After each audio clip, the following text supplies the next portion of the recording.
Good morning everyone. So this is week 2, session 6. Speed run tayo today. Let's go. Warm up is done. 2K. Nakaset na rin yung heart rate natin. At medyo nagpapawis na rin tayo. Banat tayo. 5K. 3K. Zone 4 to siguro. Hirap kumiya. Last 1K.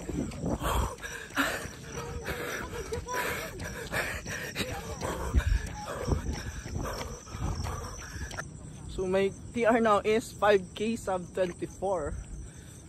So that is 4 minutes away sa gusto kong PR na 5K sub 20. Dapat ang PR ko sa goal ko na 5K sub 20 is 4 minutes per kilometer. Pero kanina, na-achieve ko yung pace na 350 hanggang 4 for just about 3 to 5 minutes.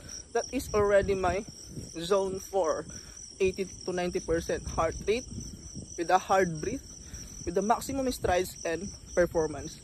For now, hindi ko pa siya may imagine na kaya ko siyang tagalan for 20 minutes. Pero at least, pag possible, I know, kaya nating i-achieve yan. Just have to push our limits and enjoy the progress every day. Celebrate small wins until you have a big one. 5K sub 20 soon.